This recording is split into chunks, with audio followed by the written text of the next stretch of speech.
नाज़रीन, इंटरनेशनल सूरत हाल क्या है, अफगानिस्तान क्या कह रहा है। भारत आजकल बहुत मनफी प्रोपागेंडा कर रहा है और जहर उगल रहा है उसका। सोशल मीडिया अगर आप जाकर चेक करें तो उसको तो 23 मार्च की जो परेड है वो अब पता नहीं क्या उसके दिमाग में फंस गई है। सारा सोशल मीडिया एक ही बात करता जा रहा है कि जनाब हमारे मिसाइल वहाँ तक चले गए, इनकी रेंज इतनी हो गई है और भारत सोया हुआ है, पता नहीं क्या हो गया है। लेकिन ये सारी बातें जो है हमने इस पर बात करेंगे। सबसे जो हमारे सगे भाइयों की तरह बहुत प्यारे मेरे दोस्त भी हैं, major general retired Zahid Mahmood sahab, अस्सलाम वालेकुम। जी वालेकुम भट्ट साहब, थैंक यू वेरी मच, बहुत शुक्रिया। इंतहाई काबिल एहतराम जनरल साहब, पाकिस्तान ने सलामती कौंसिल इजलास में आलमी बरादरी से जो दहशत गर्दी के जेर कब्जा हथियारों के खिलाफ कार्रवाई का मुतालबा तो कर दिया है, आपके नोटिस में है। और सदर ट्रंप ने जो अफगानिस्तान में बात की है कि मेरा अमरीकी हथियार है उनको वापस लेना है, ये दोनों बातें तो आपके नोटिस में है। मैं किबला आपसे ये जानना चाहता हूँ इस वक्त कि पाकिस्तान को अमेरिका समेत आलमी बरादरी जो है इस इशू पर एंगेज करने के लिए पाकिस्तान क्या हिकमत अमली अपना रहा है, इस पर मेरी रहनुमाई फरमाएं। जी भट्ट साहब, देखें ये बड़ा एक क्रिटिकल इशू है और अच्छी चीज़ ये है कि बहुत सारी इंटेलिजेंस एजेंसीज ने और बहुत सारी जो एजेंसीज है यूनाइटेड स्टेट्स ऑफ अमेरिका की, उन्होंने भी तहरीके तालिबान जो हमारा फितना अल खवारिज है इसको पार्टनर करार दिया है जी कि ये ISIS के और ISIL के उनके पार्टनर्स हो सकते हैं फ्यूचर में और थ्रेट कर सकते हैं। और ऑलरेडी एक कोलैबोरेशन है, एक पूरा एक नेटवर्क एस्टेब्लिश हो चुका है जी टेररिज्म का, जो ट्रांसनेशनल भी है, इंटरनेशनल भी है। और ऑफ कोर्स अफगानिस्तान की सरजमीन उनको बिल्कुल अवेलेबल है टू स्प्रेड दिस टेररिज्म। तो ये वो कन्वर्जेंसेज हैं। फिर ट्रंप साहब ने भी, जैसे आपने बिल्कुल सही फरमाया, कि वो जो $7 अरब का यहाँ पे असला छोड़कर गए थे, ये तो भी हिस्ट्री बताएगी कि वो डेलिबरेटली था या गलती से छोड़ के गए। बट मैं इसको गलती मानता नहीं हूँ, इसके पीछे कुछ ना कुछ मकासद जरूर होंगे। ये कोई एक किसी हुतीज का या एक रेबल ग्रुप्स का या किसी टेररिस्ट ऑर्गेनाइजेशन का विड्रॉल नहीं था, ये नेटो का विड्रॉल था, ये यूनाइटेड स्टेट्स का विड्रॉल था। बहरहाल वो तो हिस्ट्री देखेंगे। अब इस वजह से उनके ऊपर प्रेशर भी है जी।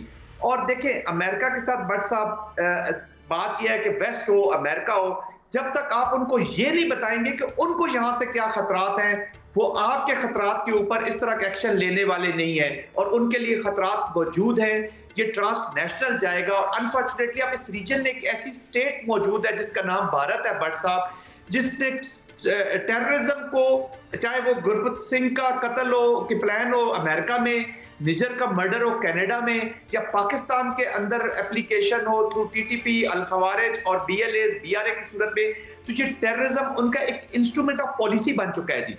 अमेरिकन अदालत ने अमित शाह को, जो उनके इंटरनल मिनिस्टर हैं, उनको इम्प्लीकेट किया है। और अभी एक अदालत में सबूत गया है जहां पे $15,000, आपको याद होगा यादव के बंदे ने दिए हैं, निकल ने रिपोर्ट दी है, इन्होंने $15,000 पे की तो उस बंदे को जिन्होंने गुरबत सिंह का मर्डर करना था। टोटल $1 लाख की ये डील थी।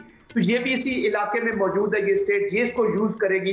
ये ट्रांसनेशनल टेररिज्म को बढ़ावा देने वाली बात होगी। अभी भी अगर अमेरिका और वेस्ट ने इसके ऊपर एक्शन न लिया तो पाकिस्तान को चाहिए सुपीरियर डिप्लोमेटिक मनूवर और बार बार ये सबूत और बार बार ये चीजें दिखानी होगी इंटरनेशनल कम्युनिटी को। काबिल एहतराम, मैंने जो पाक फौज को स्टडी किया है और मैं जो महसूस कर रहा हूँ वो पाकिस्तान जो इस वक्त वो दहशत गर्दों के खिलाफ बड़ी स्मार्ट मूव कर रहे हैं। आप इस वक्त ड्रोन के जरिए अहदाफ को निशाना बनाया जा रहा है।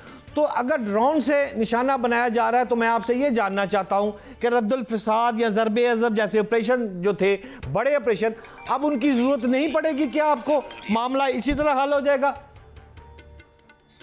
देखिए भट्ट साहब, एक चीज प्लीज जरा समझने की बहुत जरूरत है सारे पाकिस्तान को कि हम विक्टिम है हाइब्रिड का जी, हाइब्रिड वॉर। ये जो वॉर्स होती हैं, जो टेररिज्म जो नॉन स्टेट एक्टर्स के थ्रू लड़ी जाती है, जो प्रॉक्सीज के थ्रू लड़ी जाती हैं, ये थोड़ी सी प्रोट्रैक्टेड होती हैं, लॉन्ग ड्रॉन होती हैं, टाइम लेती हैं जी, क्योंकि एप्लीकेशन स्लो हो रही होती है और इवॉल्विंग सिचुएशन के साथ बदल रही होती है। ये कोई कन्वेंशनल वॉर तो है नहीं जिसमें आप कैलकुलेट कर लें कि जी दुश्मन के पास इतना एमिनेशन है, इतनी उसकी फजाई ताकत है, इतना उसका वॉर स्टेमिना है। इसका स्टेमिना तो नए नए कैरेक्टर्स आते हैं, नए नए फिनोमिनाज होते हैं। देखिए ना, आज से कुछ अर्सा पहले ISIS का किधर वजूद था, एकदम आप शाम में देखते हैं कि तंजीमें सामने नजर आ जाती है जिनका वजूद ही कुछ अर्सा पहले नहीं होता। टीटीपी को, तहरीके तालिबान पाकिस्तान, देखे ना मुजाहिदीन की जंग कहां से शुरू हुई और किस तरह फितरा अल खवारिज और इन शक्लें इख्तियार कर गए यही लोग। तो ये इवॉल्विंग सिचुएशन के साथ बदलती रहती है। तो कहने का मकसद ये, जब सिचुएशन बदलती है तो टैक्टिक्स भी चेंज होती है उनको डील करने के लिए। तो गाहे बगाए पाकिस्तान की फौज के पास कैपेबिलिटी है, कैपेसिटी है, ये हर वो मीन इस्तेमाल करेगी और ये वॉर बार बार शेप चेंज करती रहेगी until unless हम कंप्लीटली कम्प्रीहेंसिवली अपनी सोशो इकोनॉमिक ये जो पॉलिटिकल एप्लीकेशन है वॉर के अगेंस्ट, जब तक हम ये 100% लगा नहीं सकेंगे, अपनी पहले इंटरनल स्टेबिलिटी हम हासिल नहीं कर लेंगे, फिर हम एक्सटर्नल दुश्मनों के पीछे जाएंगे, तो ये शेप बदलती रहेगी। अब हम ये नहीं कह सकते कि अब इसकी जरूरत पड़ेगी, यानी जिस चीज की जरूरत जिस तरह के दुश्मन खिलाफ पड़ेगी, पाक फौज ने तैयार कर लिया कि वो उसको इस्तेमाल करेगी to achieve a better table for negotiation and environment. काबिल एहतराम, एक तरफ अमेरिका मशरक़ वस्ता में त्यारा बरदार, आप देखें दूसरा जहाज भी उसने लैंड कर दिया है। मैं आपसे ये जानना चाहता हूँ, सदर ट्रंप जो है वो ईरान को बराह रास्त मुज़ाकरात की पेशकश भी कर रहे हैं। अरब मीडिया को अगर मैं स्टडी करूँ तो वो भी कह रहा है ईरान और अमेरिका जो है बिलवास्ता बातचीत पर इत्तफाक कर लेंगे। मैं आपसे ये जानना चाहता हूँ कि ये मुज़ाकरात जो हो रहे हैं ये नतीजा खेज साबित होने का कोई इम्कान है, और मशरक़ वस्ता पर इस सूरत हाल से आप क्या देख रहे हैं, क्या इम्पैक्ट आ रहा है किबला? जी देखिए, ये जो मशरक़ वस्ता में इस वक्त सिचुएशन है ये बड़ी अलार्मिंग है। आपको याद होगा कि 2015 में भी ईरान ने वेस्ट के साथ और अमेरिका के साथ एक मुआहिदा किया था, फिर 2018 में खुद ही ट्रंप उस मुआहिदे को खत्म कर देते हैं। अब मेरी नजर में ट्रंप, अमेरिका और इजराइल इस वक्त समझते हैं कि इस वक्त बेस्ट पोजीशन में है कि वो मैक्सिमम प्रेशर डाल सके ईरान के ऊपर, क्योंकि वो समझते हैं कि जी हमने जो इसकी आर्म्स थी हिजबुल्लाह को हमने वहां पे खत्म कर दिया मिडिल ईस्ट के बीच में, और हुसीज जो इसको वो कहते हैं कॉल उनके कि वो इनकी नॉन स्टेट एक्टर्स को यूज कर रहे हैं, इन्हीं के ईरान की प्रॉक्सीज हैं, हुसीज पे वो अटैक कर रहे हैं। तो इस वक्त वो समझते हैं कि this is the best time to put pressure on Iran जी अपने पॉलिटिकल ऑब्जेक्टिव्स के लिए। मैं जाती तौर पे ये समझता हूं कि ये बहुत, और फिर इजराइल के अंदर की एक डायनामिक्स है, एक तो फलस्तीन में एप्लीकेशन है, फिर इजराइल के अंदर नेतन्याहू की अपनी पॉलिटिकल डायनामिक्स है। तो इस वक्त इनको सूट कर रहा है ईरान पे मैक्सिमम प्रेशर डालने का। आपने देखा ईरान और रशिया की तरफ से शाम के सिलसिले में भी एक अच्छा रिस्पॉन्स, मतलब रिस्पॉन्स तो आया ही नहीं, वो वट एवर सिचुएशन हैपेंड, और इन्होंने अपने लोगों को सपोर्ट नहीं किया या जो भी कर सकते थे नहीं किया। तो वो समझते हैं कि ईरान इस वक्त बैकफुट पे है, बट जिस तरह उनके सुप्रीम लीडर ने ऐलान किया है कि दे विल हिट बैक, तो जब भी ईरान की अगर वो इंस्टॉलेशंस को या एनर्जी को छेड़ेंगे तो ईरान रिस्पॉन्ड तो करेगा जी, वो ये नहीं है कि रिस्पॉन्ड नहीं करेगा। तो मेरे ख्याल में एक प्रेशर टैक्टिस है, डायलॉग मुझे नजर आ रहा है कि अमेरिका भी डायलॉग को प्रेफरेंस देगा, वो एक अच्छे मायदे में जाना चाहता है। वो कितना काबिल अमल होगा वो तो फिर बाद की बात है। देखिए ये बिग पावर्स का अनफॉर्चुनेटली हमारी जो ओवरऑल इंटरनेशनल पॉलिटिक्स भी है ये इतनी नीचे चली गई है भट्ट साहब माजरत के साथ, कि आप किसी की बात का यकीन भी नहीं कर सकते। जिसको हम इजराइल को जंग बंदी कहते थे या सीज फायर कहते थे, मैं तो उसको आपके प्रोग्राम में 10 दफा कह रही हूँ, ये पॉलिटिकल एक मिलिट्री पॉज है, ये जंग खत्म ही नहीं हुई, एक दिन भी खत्म नहीं हुई। Nobody is abiding then, Taliban है वो दोहा कार्ड को अबाइड बाय नहीं कर रहे, ना बड़े लीडर्स हैं, ये किसी वक्त भी वॉकआउट कर जाते हैं, फ्रेजाइल है। लेकिन अगर खुदा ना खास्ता ईरान के ऊपर कुछ हमला हुआ तो ये पूरा रीजन न्यूक्लियर कंट्रीज का रीजन है, चाइना है, रशिया है, इंडिया है, पाकिस्तान है, ये पूरा रीजन इफेक्ट होगा। और ईरान के बाद फिर उनके क्या अज़ाइम होंगे, फिर मेरे ख्याल में हमारे लिए भी एक खतरे की घंटी हमारे ऊपर लटकी रहेगी। काबिल एहतराम जनरल साहब, मेरा आपसे लास्ट सवाल है, शार्प जवाब दीजिएगा। पूरा भारत इस वक्त पागलों की तरह, मस्त हाथी की तरह घूम रहा है, सोशल मीडिया जरा आप खुद चेक कर ले। आपने 23 मार्च में कौन सी परेड ऐसी कर दी है, क्या दिखा दिया है कि पूरा भारतीय मीडिया जो है वो तो उनके खिलाफ बात करता ही नहीं था, हिंदुस्तान के खिलाफ। वो कह रहा है जी भारत सो रहा है, और जो मिसाइल है आपके वो इसराइल तक चले गए हैं, अमेरिका परेशान हो गया है। और मैं ये बात आपकी तस्लीम करता हूं कि इस वक्त मुल्क जो है सिपह सलार पाकिस्तान बहुत तेजी से तरक्की कर रही है, लेकिन इतनी भी कौन सी इंटरनल बात है, आज मेरे प्रोग्राम में बताएं कि भारत इतना परेशान क्यों हो गया, कहानी क्या है?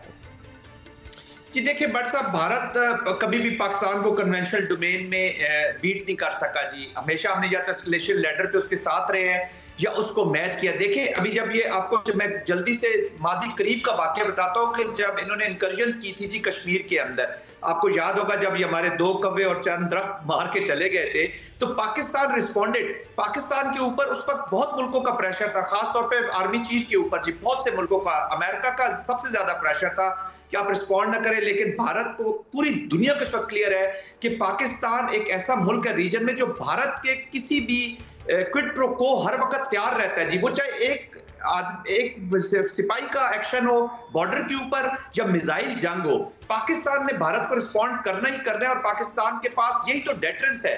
वो वावेला इसलिए मचा रहा है कि वो इस वक्त देखता है कि वो चाहता है कि अमेरिकन को ये बावर कराया जाए, इजराइल को ये बावर कराया जाए कि पाकिस्तान के अजाइम है, ताकि हमारा जो मिसाइल प्रोग्राम है इसके ऊपर पाबंदियां लगाई जाए।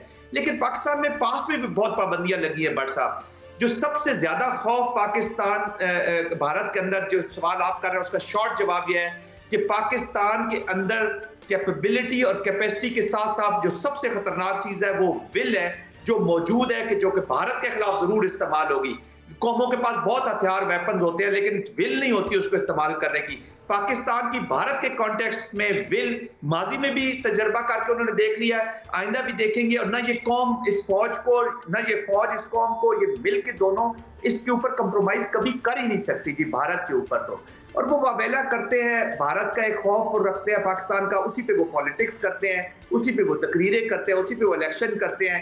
तो पाकिस्तान को गाफ सामने रखते हुए वो अपना मिलिट्री अजाइम पूरे करते हैं, अपनी ताकत बढ़ाना चाहते हैं चाइना की बात करके, और एक्चुअली वो पाकिस्तान स्पेसिफिक ही रहते हैं। उसके अंदर अब इतनी करप्शन आ चुकी है भट्ट साहब उनकी मिलिट्री डील्स के अंदर कि ये अब टाटा का भारत है जी। अब बिजनेस इतना ज्यादा उसमें इन्वॉल्व हो गया, अभी जिनकी जब डील्स होंगी तो करोड़ों अरबों डॉलर्स की ये किक बैक्स लेंगे यही पॉलिटिशियन हो, तो वो पाकिस्तान की थ्रेट को खत्म कर दे, ये वावेले को बहुत कम कर दे। शुक्रिया, इंतहाई काबिल एहतराम जनाब।